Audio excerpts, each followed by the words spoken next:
Ya, lalu bagaimana mekanisme pasca peraturan baru tanpa tes dan PCR? Kami akan mendengar laporan dari Lineke Utsiki di Bandara Soekarno-Hatta, Jakarta dan juga Bagus Alit di Bandara I Gusti Ngurah Rai, Bali. Kita ke Lineke terlebih dahulu. Lineke, apakah ada peningkatan penumpang dan juga bagaimana mekanisme pemeriksaan penumpang di bandara? Ya, Bernadetta juga pemirsa, benar sekali bahwa terjadi tren peningkatan penumpang pasca diberlakukannya aturan baru bagi pelaku perjalanan yang sudah efektif dimulai dari tanggal 8 Maret 2022. Kalau kita lihat di tanggal 8 Maret ada sebanyak 68.600 penumpang, sementara di hari ini di tanggal 13 Maret ada sebanyak 87.100 penumpang yang diberangkatkan maupun yang datang di Bandara Soekarno-Hatta. Sementara untuk jumlah penerbangan pun juga sama, ada peningkatan. Jika di tanggal 8 Maret 2022 ada sebanyak 580 penerbangan, maka di hari ini ada sebanyak 609 penerbangan. Kendati demikian, ada peningkatan jumlah penumpang maupun penerbangan, tetapi memang angka ini disampaikan tidak terlalu signifikan atau masih dalam kategori normal. Dan kalau kita lihat juga, ini sebenarnya ada pun sejumlah aturan baru sudah disampaikan oleh pemerintah melalui surat edaran Kementerian Perhubungan nomor 21 tahun 2022, ada 3 kategori.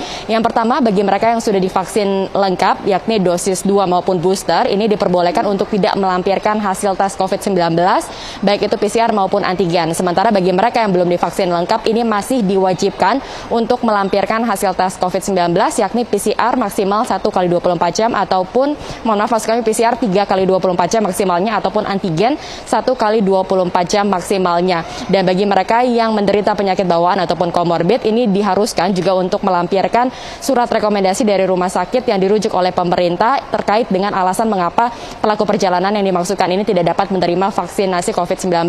Dan bagi anak-anak di bawah usia 6 tahun, ini juga wajib memenuhi ataupun mematuhi protokol kesehatan dan wajib mendapatkan pendampingan orang tua.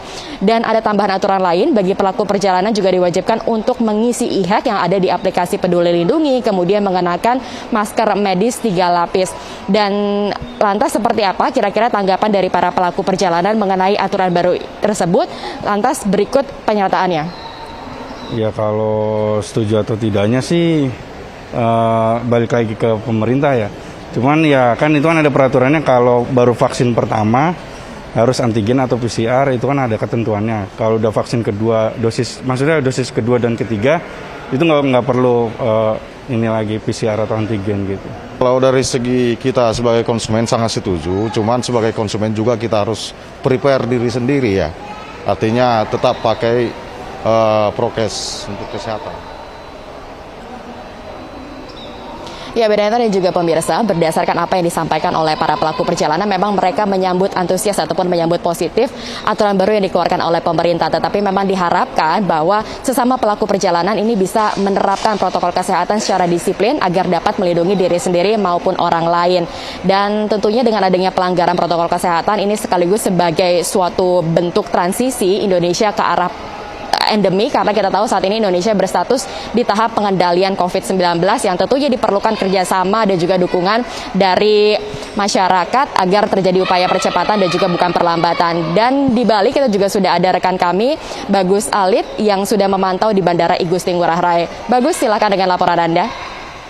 Ya, berdasarkan pantauan di Bandara Internasional I Gusti Ngurah Rai, Badung, Bali, terutama di terminal domestik, peningkatan penumpang terjadi 20% pasca adanya relaksasi aturan pelaku perjalanan dalam negeri yang diberlakukan oleh Kementerian Perhubungan. Berdasarkan data yang disampaikan oleh pengelola Bandara I Gusti Ngurah Rai, Badung, Bali, peningkatan signifikan penumpang sudah mulai terjadi mulai pada tanggal 9 Maret 2022 dengan adanya peningkatan penumpang di terminal kedatangan Bandara Ngurah Rai. Jika sehari sebelumnya jumlah penumpang hanya di kisaran 6.400, maka begitu aturan baru atau relaksasi tersebut diberlakukan, jumlah penumpang langsung meningkat di kisaran 8.000. Bahkan pada akhir pekan ini, kisaran jumlah penumpang melonjak hingga di kisaran 9.000 untuk di terminal kedatangan. Sementara khusus untuk terminal keberangkatan, lonjakan penumpang yang sebelumnya di kisaran 6.235, mulai akhir pekan ini melonjak hingga 8.647 penumpang. Dan pada hari Minggu ini diperkirakan akan menjadi puncak dari arus keberangkatan di terminal keberangkatan domestik Bandara Internasional Igusti Ngurah Rai Badung Bali. Demikian. Baik, terima kasih Bagus dan juga Lineke melaporkan langsung dari Bandara Igusti Ngurah Rai dan juga Soekarno-Hatta. Selamat bertugas kembali rekan-rekan.